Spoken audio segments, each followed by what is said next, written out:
ന്യായാധിപന്മാർ അധ്യായം 6. ഒന്നാമത്തെ ചോദ്യം, ന്യായാധിപന്മാർ അധ്യായം 6-ൽ എത്ര വാക്യങ്ങളുണ്ട്? എത്ര ശീർഷകങ്ങളുണ്ട്? ഉത്തരം: 40 വാക്യങ്ങൾ, 1 ശീർഷകം. ഗിദെയോൻ. 2. കർത്താവ് ഇസ്രായേൽ ജനത്തെ എത്ര വർഷത്തേക്കാണ് മിദ്യാൻകാർക്ക് ഏൽപ്പിച്ചു കൊടുത്തത്? ഉത്തരം: 7 വർഷത്തേക്ക്. 3. ആരെ ഭയന്നാണ് ഇസ്രായേൽ ജനം പർവ്വതങ്ങളിൽ മാളങ്ങളും ഗുഹകളും ദുർഗങ്ങളും നിർമ്മിച്ചത്? ഉത്തരം: മിദ്യാൻകാരെ. 4. ന്യായാധിപന്മാർ 6:3. ഇസ്രായേൽക്കാർ വിത്ത് വിതച്ചു കഴിയുമ്പോൾ ഡാഷ് വന്ന് അവരെ ആക്രമിച്ചിരുന്നു. ഉത്തരം: മിദ്യാൻകാരും അമലേക്യരും പൗരസ്ത്യരും. 5. ന്യായാധിപന്മാർ 6:4. അവർ ഇസ്രായേലിനെതിരായി താവളമടിച്ച് ഡാഷ് വരെയുള്ള വിളവെല്ലാം നശിപ്പിച്ചിരുന്നു. ഇസ്രായേലിൽ ജീവസന്ധാരണത്തിന് ആടോ മാടോ കഴുതയോ ശേഷിച്ചില്ല. ഉത്തരം: ഗാസയുടെ പരിസര പ്രദേശം. 6. അവർ കന്നുകാലികളിലും കൂടാര സാമഗ്രികളിലും വെട്ടുകിളികളെപ്പോലെ സംഖ്യാതീതമായി വന്നുകൂടി. ആര്? ഉത്തരം: മിദ്യാൻകാരും അമലേക്യരും പൗരസ്ത്യരും. 7. അവരും അവരുടെ ഒട്ടകങ്ങളും എണ്ണമറ്റവയായിരുന്നു. അവർ വരുന്നതോടെ ദേശം ശൂന്യമാകും. ആര് വരുന്നതോടെ? ഉത്തരം: മിദ്യാൻകാരും അമലേക്യരും പൗരസ്ത്യരും. 8.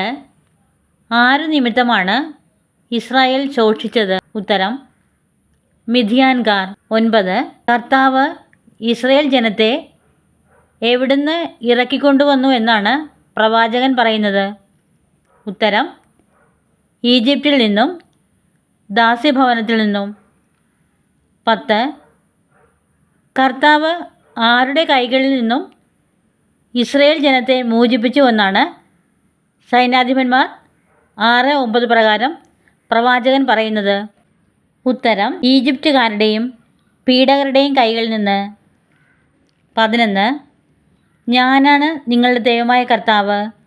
നിങ്ങൾ വസിക്കുന്ന ദേശത്തെ അമോര്യരുടെ ദേവന്മാരെ നിങ്ങൾ വന്ദിക്കരുത്.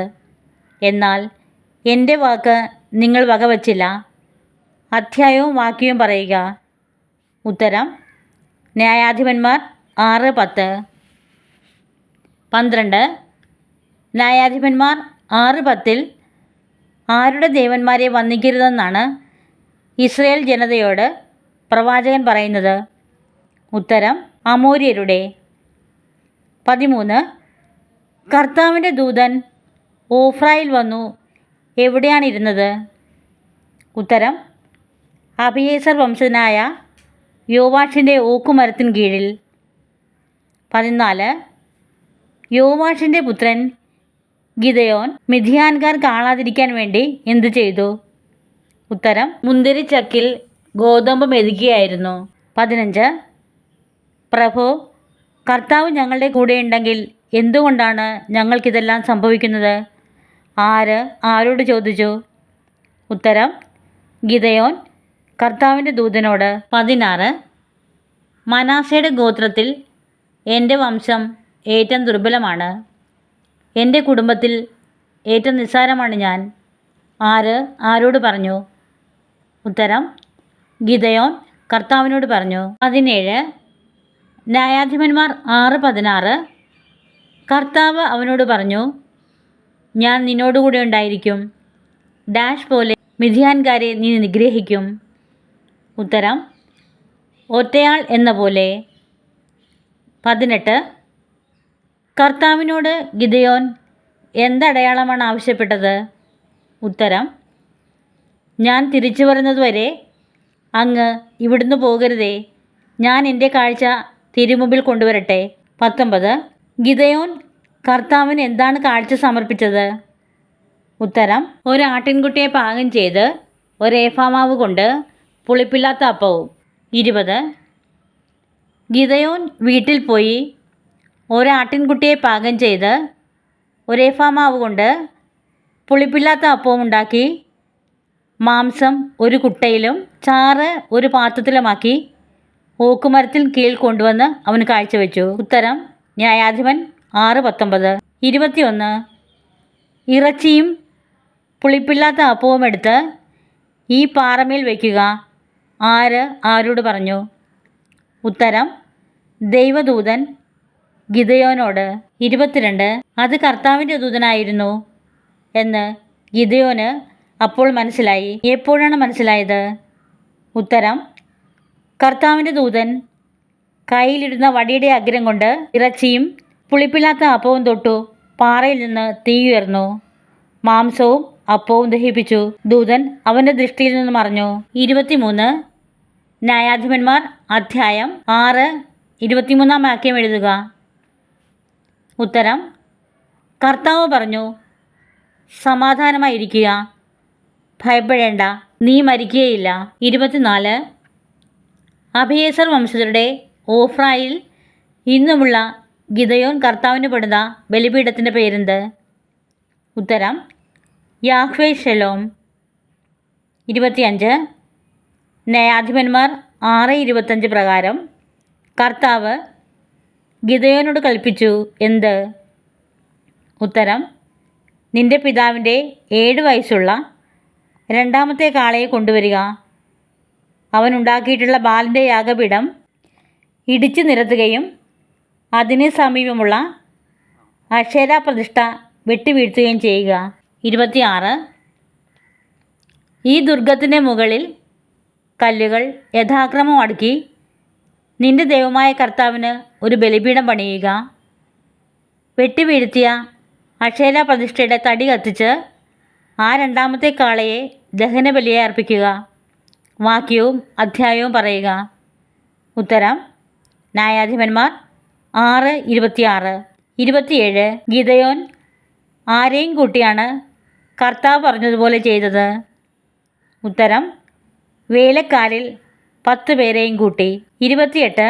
ഗിദെയോൻ പകലല്ല രാത്രിയാണ് അത് ചെയ്തത്. എന്തുകൊണ്ട്? ഉത്തരം ഗിദെയോൻ്റെ ബന്ധുക്കളെയും പട്ടണവാസികളെയും ഭയന്ന്. 29. അതിരാവിലെ പട്ടണവാസികൾ ഉണർന്നപ്പോൾ എന്താണ് കണ്ടത്? ഉത്തരം ബാലിൻ്റെ യാഗപീഠം തകർത്തിരിക്കുന്നതും അക്ഷേര പ്രതിഷ്ഠ നശിപ്പിച്ചിരിക്കുന്നതും പുതുതായി പണിത ബലിപീഠത്തിന്മേൽ രണ്ടാമത്തെ കാളയെ അർപ്പിച്ചിരിക്കുന്നതും. 30. പട്ടണവാസികളുടെ അന്വേഷണത്തിൽ ആരിതു ചെയ്തു എന്നാണ് തെളിഞ്ഞത്? ഉത്തരം യോവാഷിൻ്റെ പുത്രനായ ഗിദെയോൻ. 31. നിങ്ങൾ ബാലിനു വേണ്ടി പോരാടുന്നുവോ? അവനു വേണ്ടി നിൽക്കുന്നവരെല്ലാം പ്രഭാതത്തോടെ വധിക്കപ്പെടും. അവൻ ദൈവമാണെങ്കിൽ സ്വയം പോരാടട്ടെ. അവൻ്റെ യാഗപീഠമല്ലേ നശിപ്പിക്കപ്പെട്ടിരിക്കുന്നത്. ആര് ആരോട് പറഞ്ഞു? ഉത്തരം തനിക്കെതിരായി അണിനിരന്ന പട്ടണവാസികളോട് യോവാഷ് ചോദിച്ചു. 32. ന്യായാധിപന്മാർ 6:32 അവൻ ബാലിൻ്റെ യാഗപീഠം ഇടിച്ചു കളഞ്ഞതിനാൽ ബാൽ തന്നെ അവനെതിരായി മത്സരിക്കട്ടെ എന്നർത്ഥമുള്ള ഡാഷ് എന്നവന് പേര് ലഭിച്ചു. ഉത്തരം ജെറുബ്ബാൽ. 33. മിദ്യാൻകാരും അമലേക്യരും പൗരസ്ത്യരും ഒന്നിച്ചുകൂടി ജോർദാൻ കടന്ന് ഏതു താഴ്വരയിൽ താവളമടിച്ചു? ഉത്തരം ജസ്രയേൽ താഴ്വരയിൽ. 34. കർത്താവിൻ്റെ ആത്മാവ് ഗിദെയോനിൽ ആവസിച്ചപ്പോൾ അവൻ കാഹളമൂതി. തന്നെ പിന്തുടരാൻ ആദ്യം ആഹ്വാനം ചെയ്തതാരെ? ഉത്തരം അബിയേസർ വംശജരെ. 35. ഡാഷ് എല്ലാ ഭാഗങ്ങളിലേക്കും അവൻ സന്ദേശവാഹകരെ അയച്ചു. തന്നോട് ചേരാൻ അവരെ വിളിച്ചു. ഉത്തരം മനാസെ ഗോത്രത്തിൻ്റെ. 36. അങ്ങനെ തന്നെ ഡാഷ് എന്നീ ഗോത്രങ്ങളിലേക്കും സന്ദേശവാഹകരെ അയച്ചു. അവരും വന്നു ചേർന്നു. ഉത്തരം ആശേർ, സെബുലൂൺ, നഫ്താലി. 37. ന്യായാധിപന്മാർ 6:36 അങ്ങ് പറഞ്ഞതുപോലെ ഇസ്രയേലിനെ എൻ്റെ കയ്യാൽ അങ്ങ് വീണ്ടെടുക്കുമെങ്കിൽ ആര് ആരോട് ചോദിച്ചു? ഉത്തരം ഗിദെയോൻ ദൈവത്തോട് ചോദിച്ചു. 38.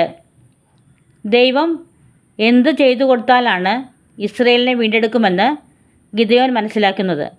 ഉത്തരം: ആട്ടിൻ രോമം കൊണ്ടുള്ള ഒരു വസ്ത്രം ഗിദെയോൻ കളത്തിൽ വിരിക്കുന്നു. അതിൽ മാത്രം മഞ്ഞ് കാണപ്പെടുകയും കളം മുഴുവൻ ഉണങ്ങിയിരിക്കുകയും ചെയ്താൽ. 39. ന്യായാധിപന്മാർ 6:38 പ്രകാരം അങ്ങനെ തന്നെ സംഭവിച്ചു. എന്തു സംഭവിച്ചു? ഉത്തരം: ഗിദെയോൻ ദൈവത്തോട് ആവശ്യപ്പെട്ടതുപോലെ വസ്ത്രത്തിൽ മാത്രം മഞ്ഞ് കാണപ്പെടുകയും കളം മുഴുവൻ ഉണങ്ങിയുമിരുന്നു. 40. അതിരാവിലെ ഗിദെയോൻ എന്താണ് ചെയ്തത്? ഉത്തരം: വസ്ത്രം പിഴിഞ്ഞ് ഒരു പാത്രം നിറയെ വെള്ളമെടുത്തു. 41. അപ്പോൾ ഗിദെയോൻ ദൈവത്തോട് പറഞ്ഞു, അങ്ങയുടെ കോപം എൻ്റെ നേരെ ജ്വലിക്കരുതേ.